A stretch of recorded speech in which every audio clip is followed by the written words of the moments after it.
Time Warner Cable presents the 1995 Class A high school football final between the Shenendehowa Plainsmen at 10-2 and the Jamestown Red Raiders at 12-0. Rich Leahy here alongside me are Tom Ames and Ted DeLuca.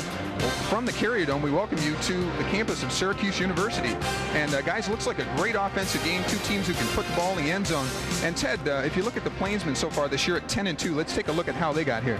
The Plainsmen have had a terrific season for head coach Brent Sewerwald. As we take a look at how they got to the Carrier Dome for the Class A final, they come into this ball game 10-2 on the season, and head coach Brent Sewerwald said he didn't really think that this team had the horses to get to the Carrier Dome. We'll take a look at how they got here, and they defeated Shaker, Burn Hills, and Binghamton. That game took place in the Dome. They won that ball game 53-42 after that back-to-back wins over Bethlehem and Columbia, the first loss of the season coming to Guilderland. The Plainsmen rebounded very well after that loss, defeating Colony and Saratoga. Handed them their second defeat of the season before they rounded out the regular season with a win over CBA. In the playoffs, they had a chance to get Saratoga again. They pull off the one-point win, then defeated Watertown and Yonkers-Roosevelt to get to the Carrier Dome tonight. When you talk about Shenendehowa, you have to mention their key player. He comes out of the backfield and out of the power I formation. Just a sophomore, he's had a sensational year, more than 1,600 yards on the ground. Bakri Munir. And I'll tell you this, in the Carrier Dome earlier this year, in that game against Binghamton, 18 carries, 324 yards, and 5 touchdowns. So he knows the Carrier Dome turf, and he's very excited about this game in the Dome tonight. Now, Tom Ames, when we talk about Jamestown, you talk about intense defense, great special teams, and solid offense. Jamestown as well has had an awful great season. They come in #1 ranked this season. The whole season long they've been #1. Tonight is no different. We take a look at their schedule. There's only one team that's come even within 10 points, and that's the season opener against Sweet Home. Then they blow by Lancaster, Orchard Park, Niagara-Wheatfield, West Seneca East, and Lockport. Late in the season, they finish up with Frontier and Hamburg. We had a chance to cover those games. It really weren't much of a ball game. The playoffs got even worse. They blew through Orchard Park. Don't let that 14-0 scare you. That game was never really close. So Lancaster, Gates, Chi-Li, and Union Endicott were all big losers, as Jamestown could have steamrolled to many more points than that. When you talk about Jamestown, we talk about Andy Benson, number 25, the 3-year starter. Plays both sides of the ball. You see him, he's carried 647 yards at 5.5 yards per carry and 14 big touchdowns. He also plays on the other side of the ball. He is their linebacker, and he is the heart and soul of that Jamestown defense. As goes Andy Benson, so does Jamestown. So look for him to have a big game, and Jamestown too. So Ted and Tom will be back right after this with a head coach interview. Stay tuned.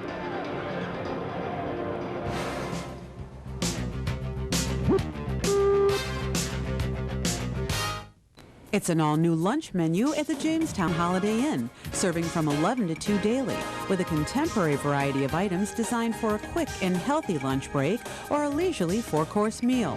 Our exciting salads and specialty items reflect the flavors of our Holiday Inn worldwide philosophy, and the selection of soups, appetizers, and hearty sandwiches are guaranteed to please. Please join us for a fresh and friendly midday meal at the Jamestown Holiday Inn. Good news. Edshaw's Auto Group. Good deals keep getting better. For you. The one car you have in mind right here in Jamestown. You will find. Our family at Ed Schultz Chevrolet welcomes your family to a higher standard of automotive care. These friendly faces invite you to experience something very special. Complete customer satisfaction. Good news is Ed Schultz Auto Group. How are you going to handle 100 people for a backyard party? You could borrow some tables from Aunt Bessie.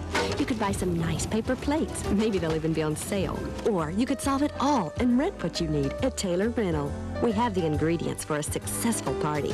And with Taylor Rental, you know you're renting the best. From tables to tents and glasses to grills. So if you're planning a party, don't buy or borrow. Get to Taylor Rental instead.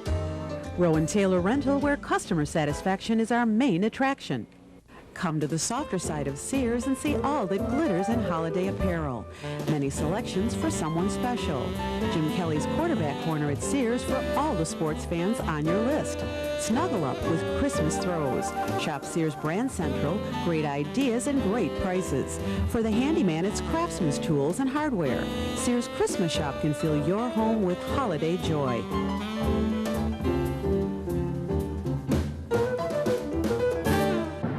Hi, I'm Tom Ames, and with me now is head coach Wally Hucknall of the Jamestown Red Raiders. Wally, you've had another great season coming in at 12-0. Did you expect to be back here at the Dome? You never expect it, Tom. This is our third year, but it's really been great. I think each year seems to outdo the year before that, so we're really fortunate and happy to be here tonight. Shenendehowa, did they present any peculiar problems for you? Did you have to prepare any differently? Better believe it. They're the first team that we've played that lines up in a power formation. They give you that look anyway, so you have to be able to stop them off tackle, but also have a great counter game. They couple that with an option and a passing game, so they do make you defense all the avenues. So it has been a long, hard, tough week. We've got to play great defense tonight to win. All right. Thank you, Jamestown coach Wally Hucknall. We'll be right back with tonight's kickoff right after this.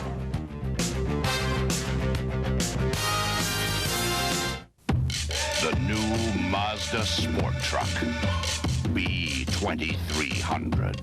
I got a passion. Unbeatable 50,000-mile warranty, fully equipped. Passion for the road. For the price of a bare bones Toyota. B2300, on sale now. Mazda. I got a passion for the road.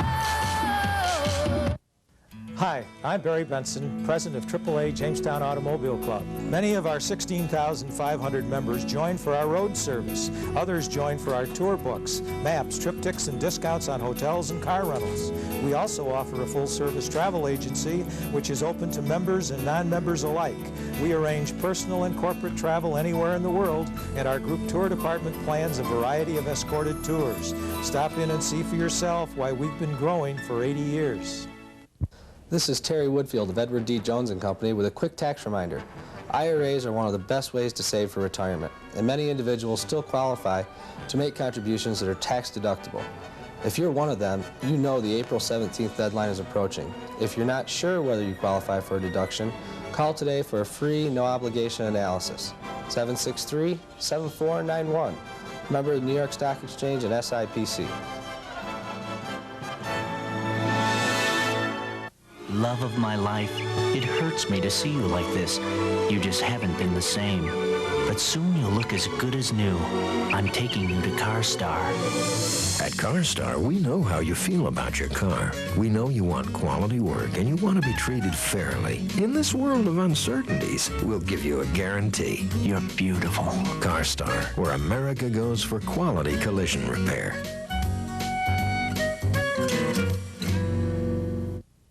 And welcome back to the Carrier Dome, where Shenendehowa has won the toss and deferred, and they will kick off to Jamestown, going from left to right. Rich Leahy, Ted DeLuca, and Tom Ames here, all set for the start of the 1995 Class A Finals. Back deep, 3 deep receivers for Jamestown. In the center, Aaron Barnett.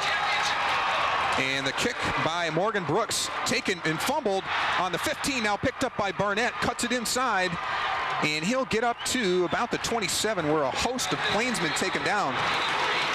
And Tom Ames, not a real smooth transition on that kickoff by the Plainsmen. That's right, and Barnett isn't typically the deep back in the center for Jamestown. He picks it up, has a little tough bit handling there. We'll take a look at the Jamestown Red Raider offense of the skill position. Shaver, McCoy, Benson, and Cotter, seen them all season, with Sorensen and Barnett at the receivers. It's DeMeo, Raw, Calkins, Peterson, and Bergstrom head up the core of that offense, the offensive line. And Chris Shaver, sophomore quarterback, and the rest of the starting offense, all seniors, a very experienced team for the Red Raiders. First play, give to Cotter, left side, number 22, cuts back in. He has well over 5, and we'll check the mark on that. as the Plainsmen stop him after a 6-yard gain, and that is really a standard offensive play for Jamestown. And here is the defensive line, Ted. On the defensive side of the ball for the Plainsmen, Joe St. Martin, DeCacco, Casey, and Litwa on the defensive line. The linebackers are Partisano, Guider, and Ryan. Guider made that last tackle, as a matter of fact. Andre Patterson, Fitzgibbon, and Kitchell in the secondary. So here we go for Jamestown, 2nd down and 4. And a little inside trap, Joe McCoy, the big fullback, and doesn't get a whole lot there, Tom, as he picks up, we'll call it 2, bringing up a 3rd and 2 from their 36-yard line. That's a typical carry for McCoy. We've seen it all season long. He gets the quick dives, quick hitters up the middle. He doesn't get the real cute plays. Cotter and Benson, the cute ones, are reserved for them. And there's a look at the Jamestown coaching staff, and Wally Hucknow dressed in the red, checking out a big 3rd down. We'll call it 3 now, guys. Shaver gives off to Cotter. Cotter looking for running room, bumps it outside. He'll be tackled short of the 1st down. And number 40 there, Ted, on the play for the Plainsmen. Jeremy Fitzgibbon coming up to make the hit. A great job done by the Shenendehowa defense. Certainly not expecting the pass in this situation. All the defensive players very close to the line of scrimmage, and watch as Fitzgibbon prevents the back from turning the corner and getting upfield for that 1st down. That's a big stop early in this ball game for Shenendehowa, and they'll get the ball. I agree, and momentum certainly important in any game, but particularly here in the finals against the #1 team in New York State. And Chris John on a good snap back to punt. And a very low kick, not a real good kick for John. It bounces off a Plainsman foot, and the ball is loose, and the ball is recovered. It looks by Jamestown, and what a big break right off the bat. And Tom Ames, a very fortunate bounce there, is actually not a great kick by John. Yeah, the Shenendehowa player had his back turned to the play and got hit right, looked like in the calf.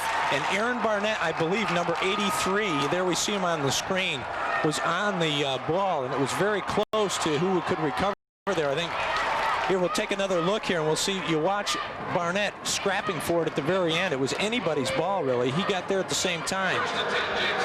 And it ball hit Chris Andre, it looks like, for the Plainsmen, and tough break for them. And part of the problem on that return, the Shenendehowa return men back far too deep to return that punt, and it ended up bouncing about 10 yards in front of them.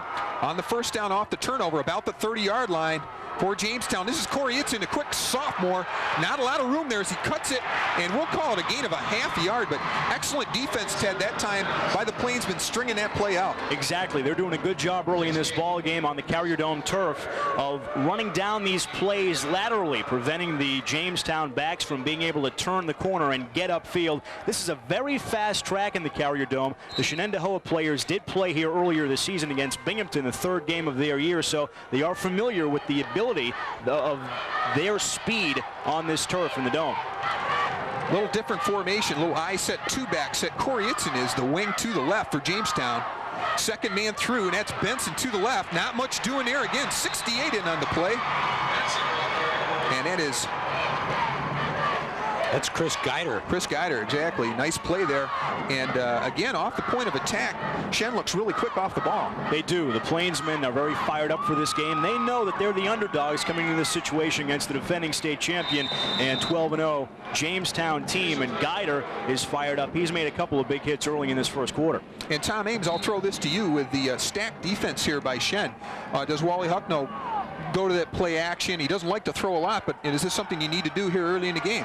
I don't know. Jamestown is not used to seeing this early. They're stopped here. They got a big 3rd and long. They're looking at a possible another punt if they can't convert here on their big 3rd down.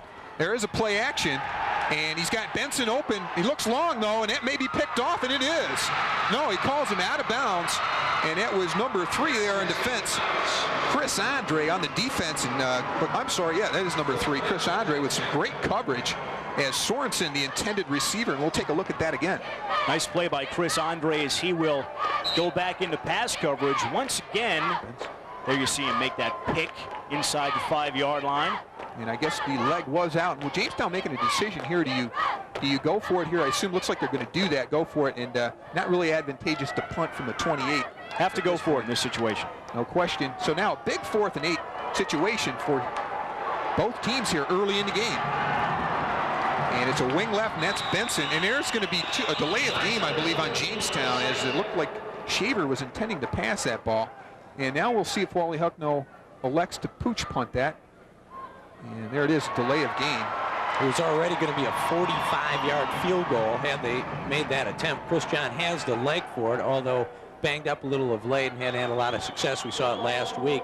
Here's the call, delay a game against Jamestown, but he missed several extra points last week, I think partly because he was banged up. Now, John into the game, and he's going to try that pooch punt. He's been pretty successful, Rich, through the year with this little chip shot, if you will. And Jamestown looks as though unable to capitalize on the turnover as Chris John, we take a look at his 0 for 2 field goal attempts, but he does have a very strong leg. And there's the pooch. And again, good coverage this time by Jamestown, but however, I think they're going to call it down on about the half-yard line. I'm not sure. Barnett takes a very big risk, huge risk. He runs the ball down. He could have stopped it about the 3 or 4 yard line. He elects to let it take another bounce, and darn near went into the end zone. And actually, he came from the across the goal line there. I kind of wondered if that wouldn't automatically be the touchback there, but the official says no, and it's 1st and 10 from Shen's. We'll call it what, half-yard line? Yeah. But again, a Jamestown type of a play. Pin them back and use their defense, and we'll see how it goes here. Little motion action in the backfield. Handoff right side, big hitter, breaking outside, and that's the man, Mounier, number 22, Ted. He is going to be a fun player to watch tonight. Just a sophomore. He comes into this game with more than 1,600 yards rushing on the season. Here's the Plainsman offense for you. Dan Haver is the quarterback. Mounier, Lucarelli, and Fitzgibbon are the backs. Pendergast and Gifford, the backs in the power I formation. Partisano, Gilson, Irway, Casey, and Dworkowski on the offensive line. And a very impressive run there by Mounier. We'll give him 8 yards in the second and a very short 2 for the Plainsmen. And little counter to the left side. Looks like he'll have first down yardage, and that was number 40 running the ball. Fitzgibbon, Jeremy Fitzgibbon, one of 2 guys over 1,000 yards. Very impressive.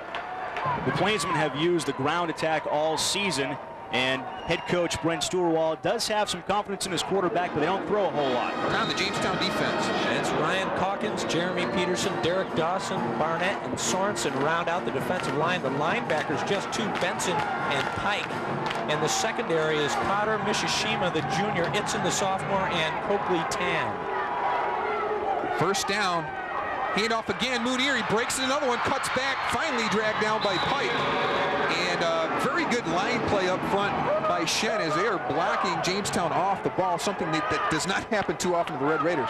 One of the keys for Shenendehowa this season has been the play of the offensive line, and the way that unit has gelled has really carried over to the rest of this team. This is the second time that Shenendehowa has played in the Dome this season. They played Binghamton earlier this year, 3rd week of the season. They won 53-42, and in that game, Mounier had 324 yards on the ground and 5 touchdowns. So he knows this surface and looks like he'll have another big night.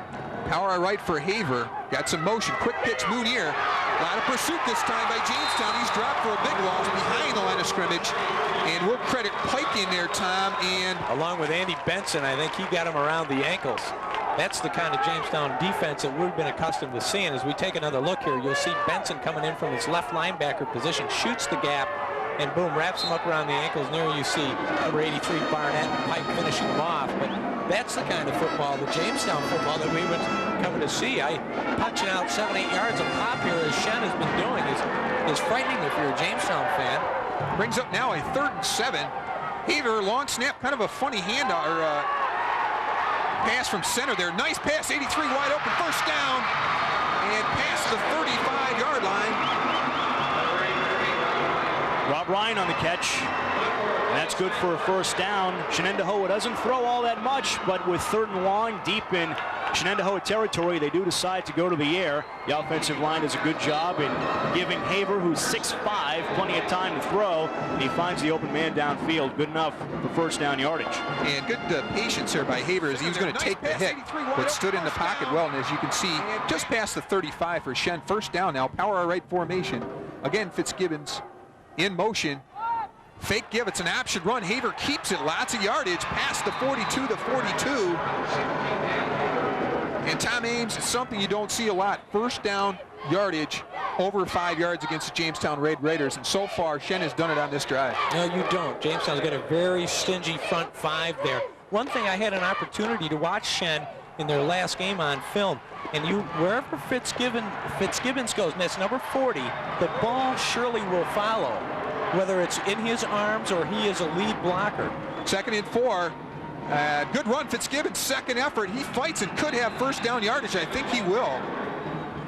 I think you're right. I think they'll give him the first down, as he was able to use that second effort to get a first down. There you see the Plainsmen have been averaging nearly 8 yards a carry, 53 rushing touchdowns on the season, 27 of those for Munir. And you guys have seen Jamestown a lot more often than I have. Has anybody been able to come out and run the football on them early in the ballgame? I think we've seen it a couple times, maybe for a couple or 3 first downs, but typically Jamestown would stiffen right about here, and you know, this will tell a lot here in this particular set of downs. As it is, first down, Shen from their 46 now, motion, Fitzgibbon left, and a little motion there, and whoa, Benson with a hit, but clearly motion on the left side of the line for Shen, and that'll drive him back 5 yards. Here you'll see them lining up to do a play that they've done so successfully all year long. It's the little counter tray with Fitzgibbon going in the opposite direction. One of the few times you see the ball will not follow him.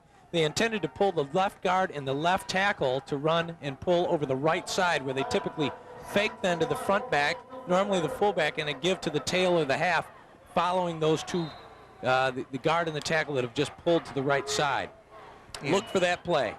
Coach Steuerwald's got to be happy so far with where he's at, with 4:14 to go and counting here in the first quarter. Again, power I right formation. Munir, the tail of that set. A little bit inside reverse, a lot of pressure. Going to be a screen deflected by Barnett. And I'll tell you, if they don't deflect that, Ted, we've got a big play for the Shen. That was a terrific defensive play because it was screen all the way, and the screen was set up. Take a look at how this play develops. Haver drops back deep in the pocket, draws 4 defenders, and then the tip is made right there. That's a huge play and an interesting call on first down, and that had the possibility of becoming a big first down gainer for Shenendehowa, but Jamestown does a great job of sniffing it out.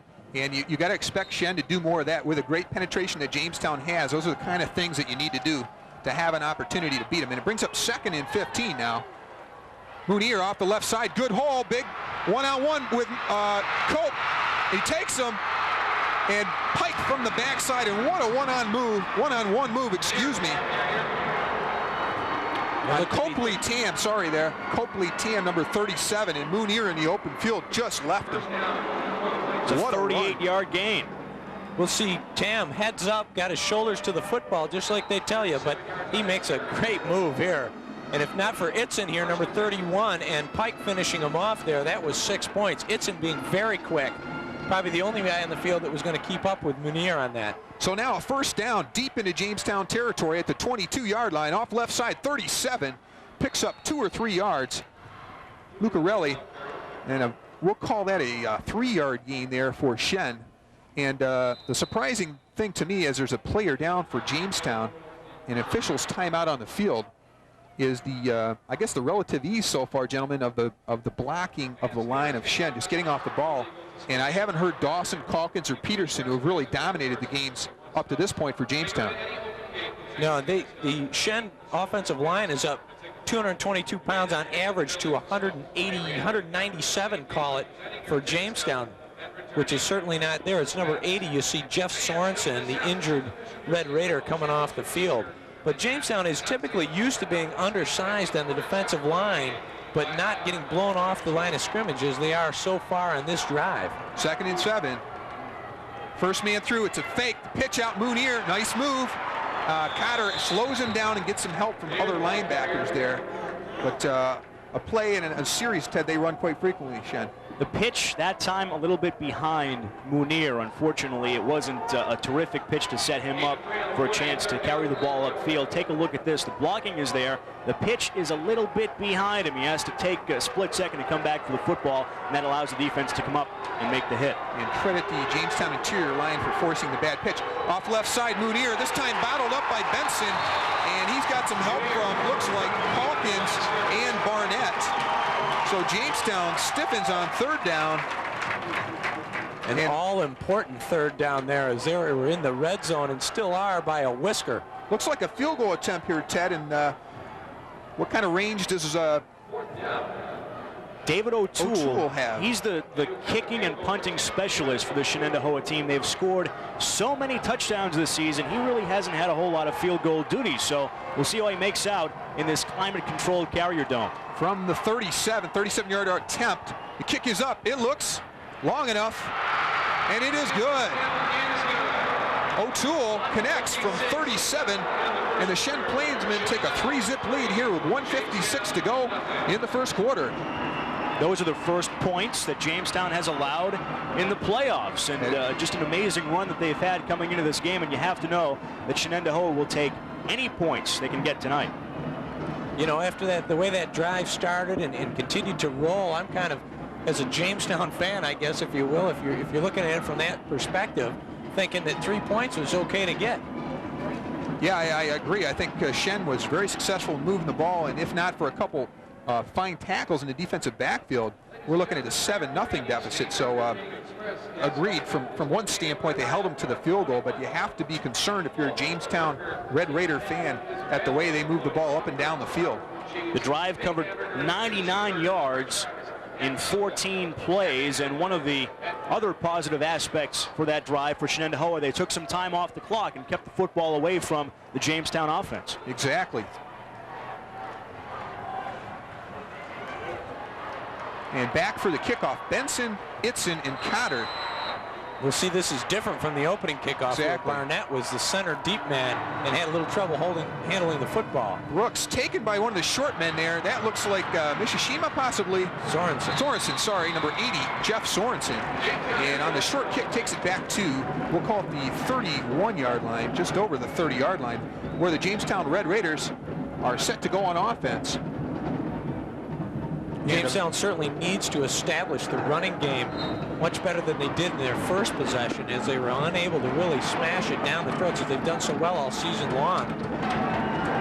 Actually, just outside the 31st and 10 for Jamestown. Power eye left formation, Cotter, the deep man. And he gets the ball over guard. Decent hole. He'll pick up five yards, we'll call it. Trying to get a Plainsman number there, number 3 in there on defense. It would be Chris Andre. And 47 also. Jason Kitchell coming in to make the hit. That's a solid gain on first down. And now brings up 2nd and 4 to go here, as Shen really has controlled the ball with that 99-yard drive a majority of the first quarter. And look at the Plainsmen load up. Cotter's got a decent hole, cuts it back, but a lot of bodies there. And he'll be shy of the first down, just short of the 40-yard line is P.J. Cotter. Cotter coming in with well over 900 yards on a very balanced Jamestown offense. A lot of carries from all 3 backs. Even the 4th back, Itzen, the sophomore, gets his fair share of carries.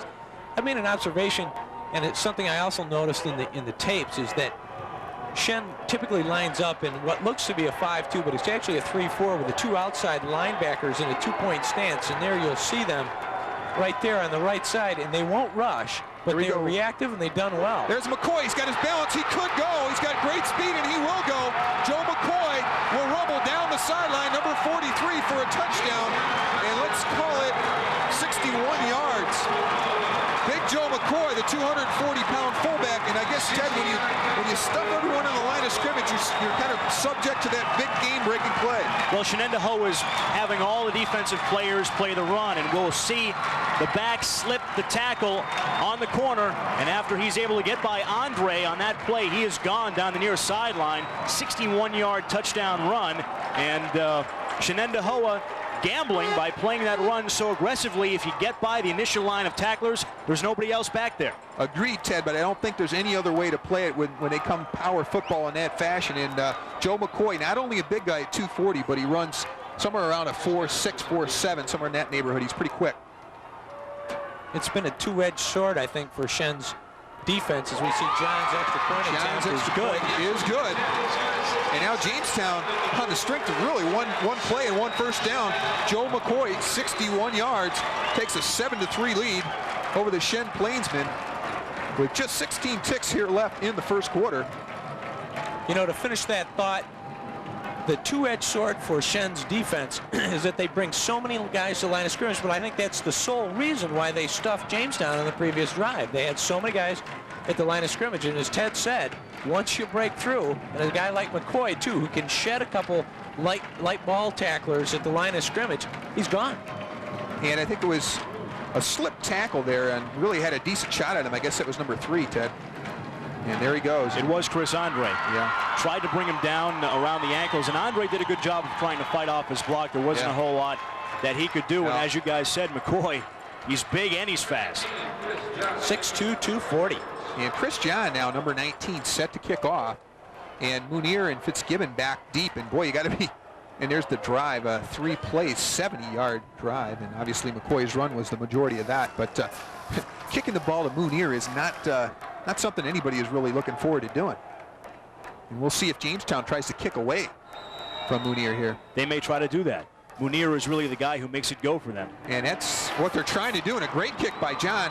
Fitzgibbon bobbles it at his 6-yard line, right up the middle. Troutman makes the first hit just past the 20-yard line and agreed a very deep kick and right away from Munir. One of the things I noticed about Munir earlier in this game, when he had that long run, if he had gone to the outside, he may have been able to break it for a touchdown, but he likes to take on tacklers. He likes to lower his shoulder and hit opposing defensive players coming in to try to bring him down. So we'll keep an eye on him and watch to see if he can use his speed to get to the outside. And it looks as though the clock will run down here in the first quarter with our first quarter score. The Jamestown Red Raiders 7, the Shen Plainsmen 3. We'll be right back with second quarter action right after this.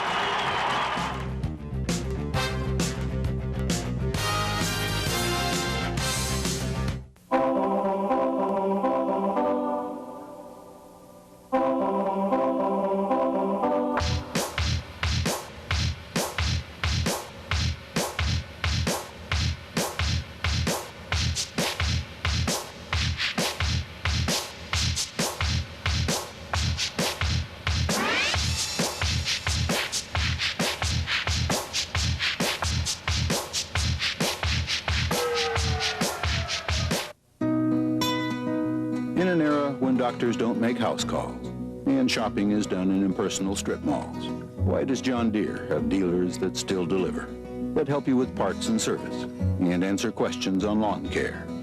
Are we behind the times, or just prouder of the products we stand behind? To find out, why not ask your John Deere dealer?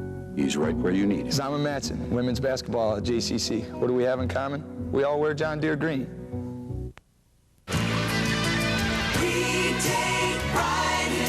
Service. And the best tires in the world have the Goodyear name. For value and customer service, you depend on us for quality. Tire. We take pride in our service. How can your hair look as good at home as it does when you leave the salon? At La Bianco, follow your stylist's lead by using Tressa's family of custom hair care products. They're specially designed to work together for predictable results no matter what your hair type. So color, curl, or go for that fabulous style. With Tressa, it's so easy to get the color you've always wanted. Experience Tressa's family of fine hair care products at La Bianco, Sprague Street, or call for an appointment at 484-7355. And there are some of the many fans here at the Carrier Dome on the campus of Syracuse University, and the Jamestown fans anyway, happy so far on the strength of the Joe McCoy run. But Ted and Tom, a very competitive first quarter, and at this point certainly Wally Hucknall is doing some serious pacing because he knows he's in for a dogfight. I would think so. I think that the Shenendehowa Plainsmen, as we take a look at their head man, Brent Stewart-Wald on the far sideline, coming into this game tonight 10-2 on the season. I think that Shenendehowa has shown something to Jamestown early in this game, an ability to move the football as they begin another drive deep in their own territory. And you have to think that they will keep the football on the ground, take some time off the clock, and just keep pounding away at Jamestown. Yeah, I think you're right, Ted. Shown them something. It's something I don't think they expected to see. An ability to move the ball and an ability to stop their run. So it's first down now for Shen, just outside their 20. Looks like Benson's coming.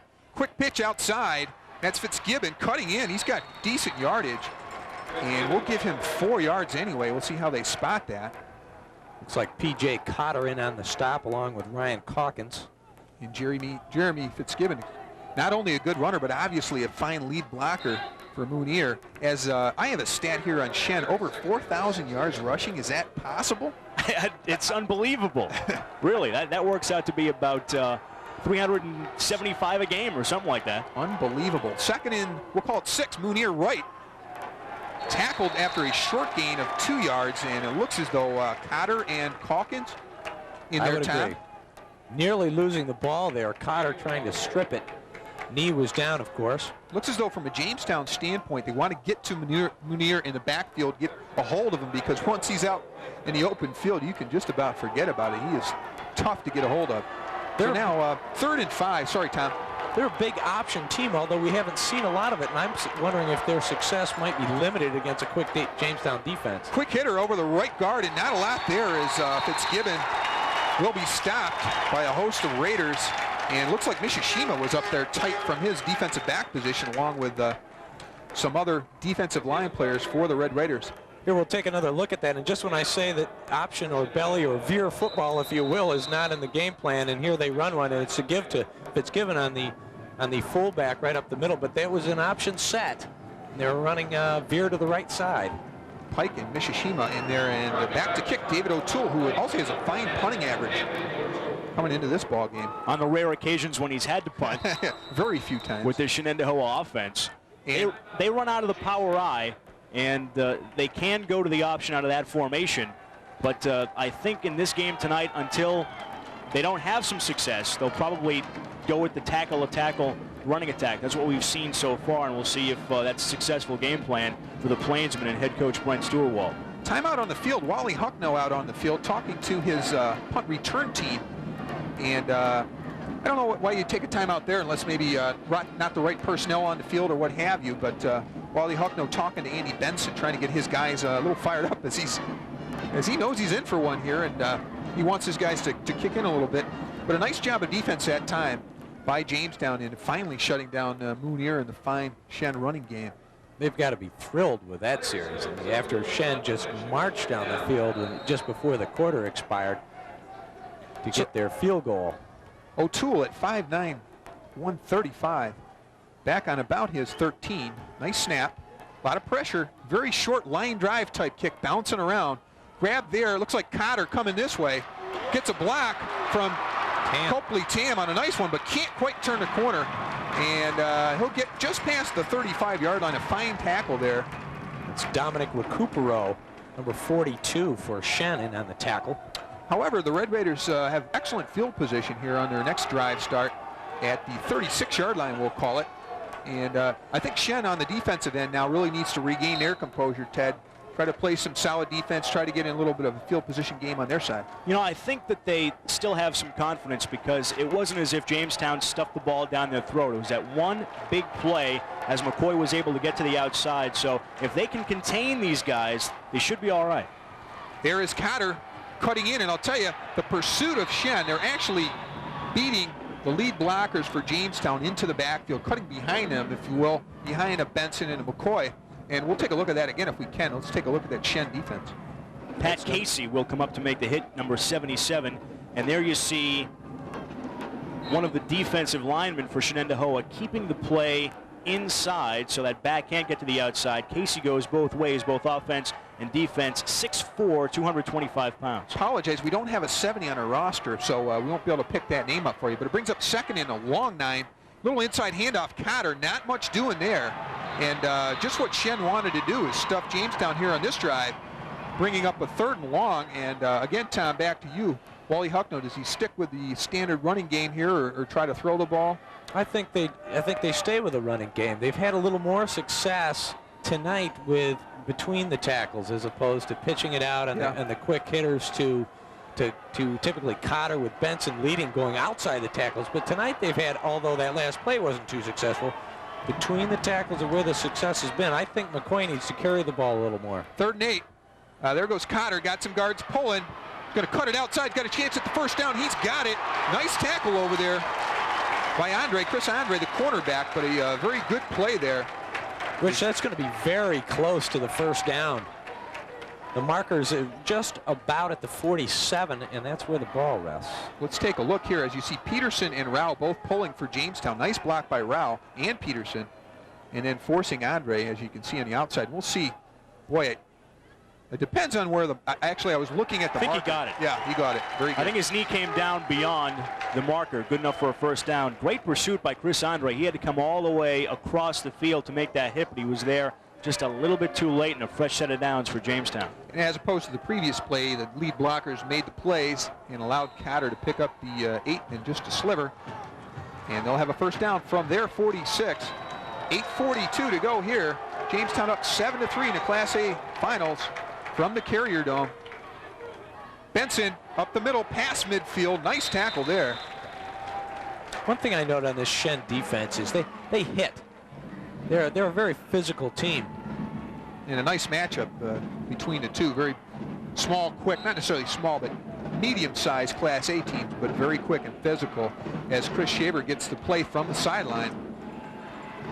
They've been setting up not with a lot of, at least on the defensive line, in that 5-man front that we'll still call a 3-4 because the end guys are in the 2-point stance and not rushing. And they haven't varied except on the passing side of in terms of the secondary. 2nd and 6. That's Benson again. Not much there as he tries the right side, and 51 on D there. That's Kevin Paul. Nice play by Kevin and a host of Plainsmen.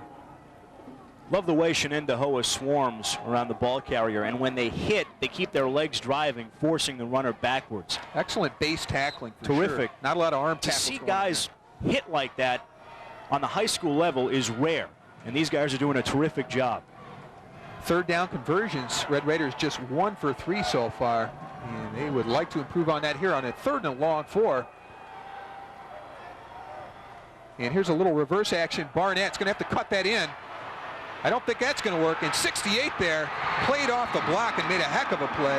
That's Chris Guider for Shen. There was nothing doing there. You're right, Rich. He had, and we'll probably take a look, but he had to turn that inside. They had that pretty well turned in, and that's what shut the whole play down. 68, yeah. Guider just finished it off here. Barnett a little slow to cut in off the Rao block here. I think if he cuts in much sooner, he's got to... I don't think he'd have picked it up, but I think he'd had a better chance. Another big play by Guider, and that's his responsibility. He has to stay back and stay in his lane, so to speak, to make sure that if any play comes his way, he's going to have to react to it. The reverse did come back to his side, and he was there to make the stop. John back to punt, kicks it from his own 37. High and fair caught, actually, there at the 17, we'll call it, 17, 18-yard line. Fitzgibbon thought he had a couple yards maybe to take off there, but takes the safe, fair catch. Nothing wrong with that. And with 6:34 here to go first half, a Shen stop that time, and Ted a very big confidence builder, as they did give up the big hitter, but have not really given up too many first downs up and down the field. Correct me if I'm wrong, but I would have to think that for a Jamestown team that rolled through the playoffs leading into this game in the Dome tonight, that this has been the toughest test of the playoffs so far for Jamestown. Oh, no question up to this point. Totally agree with that. We got a pull coming. Mounier right side, bounces away from some tacklers, and is finally taken down there. 52 looks like Dawson, and we'll call that Sorensen also, number 80 in the play. But the dangerous Mounier out of the backfield, number 22, and you can see why he's rambled for over 1,600 yards in Class A. That's doing something. He's a very, very talented back, 5'9", 160 pounds, and he is only a sophomore, so you'd have to think in a couple of years, or maybe even next year, that the college assistant coaches and head coaches will be taking notice of him because he appears to have all the tools. Now Fitzgibbon going to his left, 2nd and 7. Whoa, a lot of pressure. Wow, and Haver is hammered. That's Barnett. Or sorry, that would be Calkins, Ryan Calkins. My, a lot of pressure there. And I hope Haver's getting up all right, as he was just drilled. There was an inside blitz coming. You'll see Benson running, bull rushing right up the middle, and there's Pike. The back has to pick him up. And then we'll see Calkins, who had freed from his man. There was no blockers left. And look at poor Mounier trying to pick up about 3 guys. And pretty hard hit there as Haver takes it both low and high. Well, Calkins can be proud of himself. That's just the 2nd time all season that Haver has been sacked. And you see Ryan has 9.5 coming in. Brings up a third and a lot. We'll see if they go draw. They're going to go flat. Whoa, he had a guy open. I'll tell you, if he hits him in the hands, he might have picked that first down up. And that is 43 out of the split end position.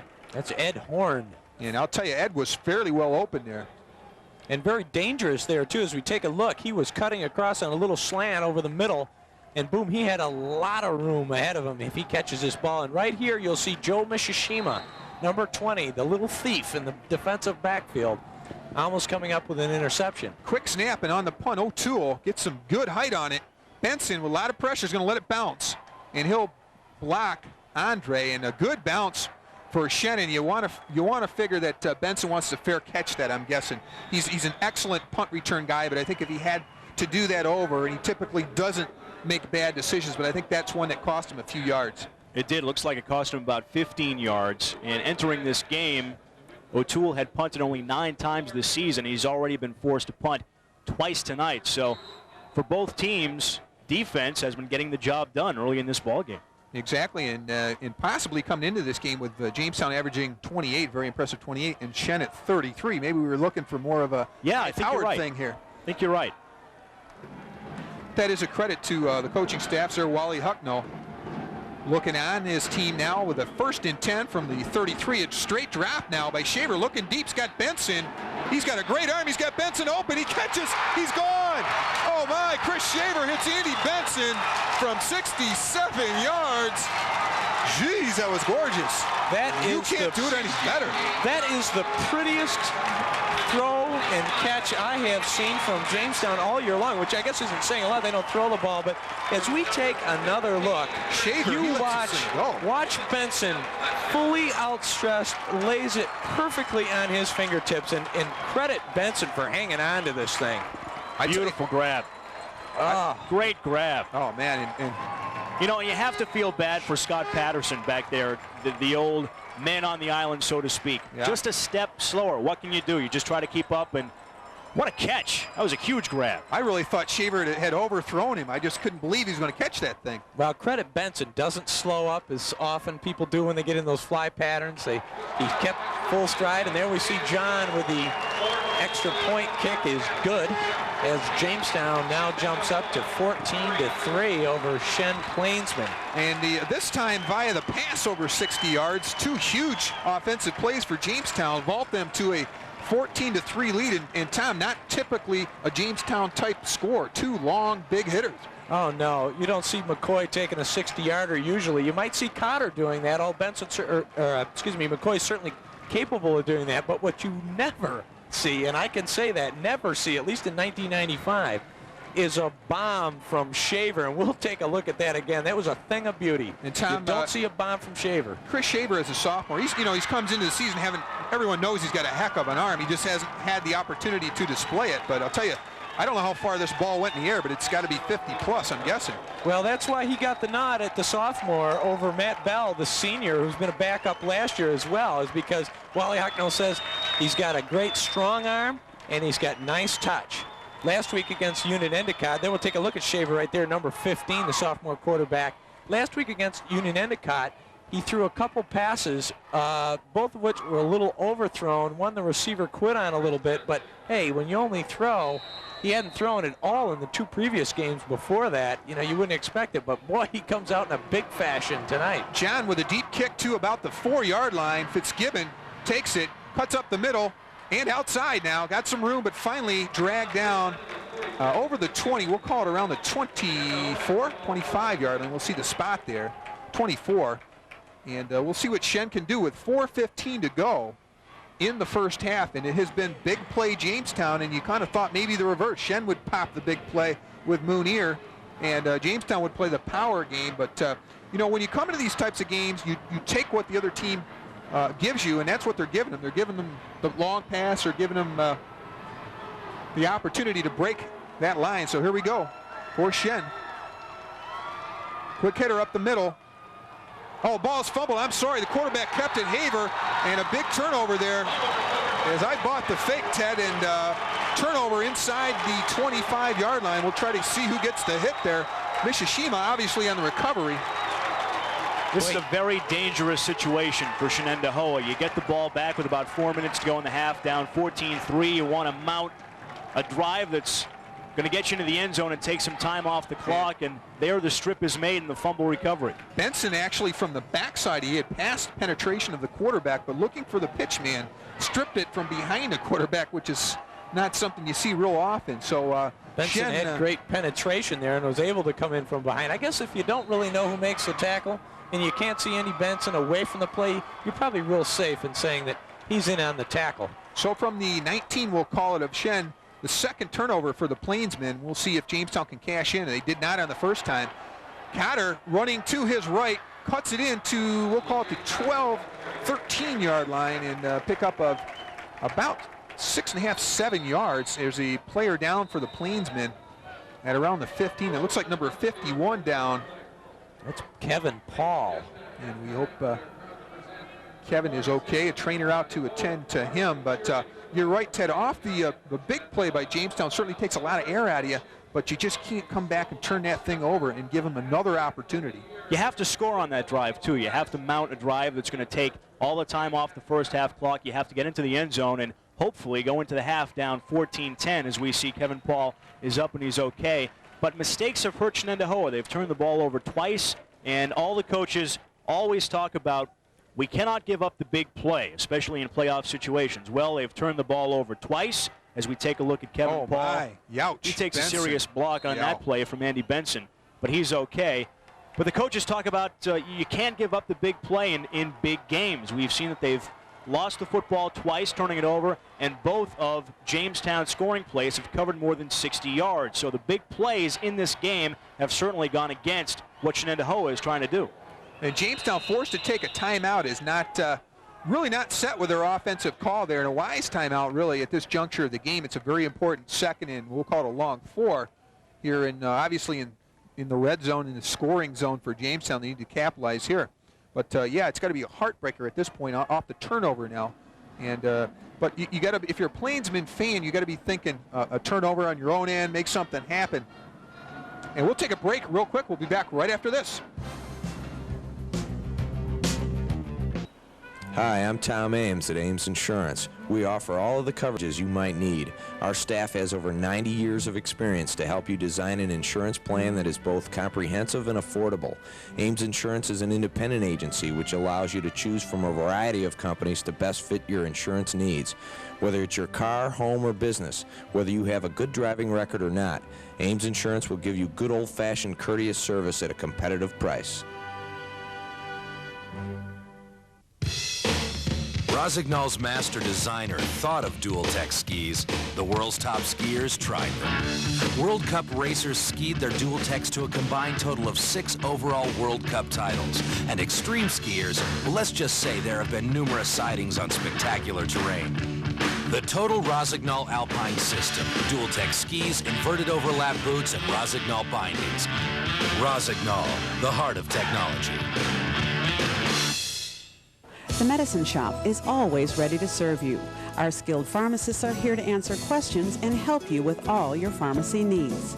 The Medicine Shop now carries homeopathic natural products. Homeopathics are safe, effective, and inexpensive products that work to stimulate the body's own natural healing process with little or no side effects. Homeopathics is a natural, non-drug related healing agent.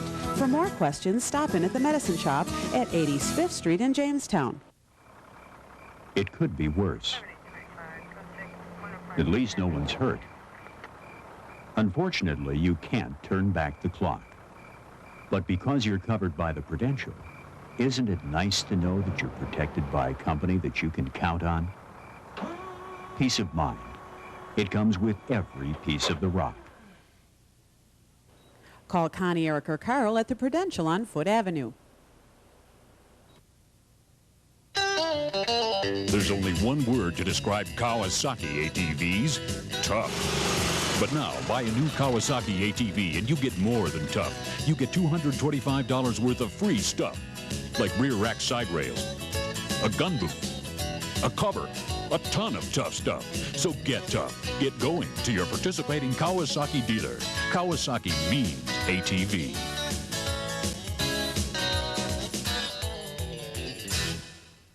Hi, I'm Barry Benson, president of AAA Jamestown Automobile Club. Many of our 16,500 members join for our road service. Others join for our tour books, maps, triptychs, and discounts on hotels and car rentals. We also offer a full-service travel agency, which is open to members and non-members alike. We arrange personal and corporate travel anywhere in the world, and our group tour department plans a variety of escorted tours. Stop in and see for yourself why we've been growing for 80 years. Back at the Carrier Dome, 2nd and 4 now. Jamestown inside handoff. Andy Benson's gone for the touchdown. A little inside trap, it looked like, from the 14-yard line. And Andy Benson has really stole the show here in the second quarter as Jamestown this time takes advantage, Tom Ames, of the turnover. Sure has. They've only had the two big plays, which have mounted into the scoring drives. This is only the standard kind of face-up, head-up type running play that they've scored on all season long. The only one with any real success against Shen is they've held them in check, except on the big plays, the big touchdown passes we saw to Benson earlier and Joe McCoy's big run. Other than that, Shen's done an admirable job on defense. Chris John now in for the extra point. Shaver with the hold. And the kick is up there, and it's no good. It's wide to the right. And that will keep the score at Jamestown 20 and Shen 3. And boy, a big turnover that time. I mean, if you're looking at 14-3, even going in 14-3 at halftime, you figure you've got a chance. You're getting the ball on the kickoff if they choose to do that. And one drive, and you're back in the game in the third quarter. So that turnover of any play here in the first half has really hurt Shen at this point. That's a huge swing right there. To give up the ball deep in your own territory like that, and then a couple plays later to have Jamestown score another touchdown really has to hurt. And if we go on to see tonight Shenendehowa lose this ball game, we may look back and say that was the turning point of the game. But the other side of the coin is this. They've got more than 3 minutes for their final drive of the first half, and if they can hang on to the football and churn out some yards and go down the field, they may have enough time to get into the end zone one more time before we go to the half. Sure would. 20-10 would not be a problem.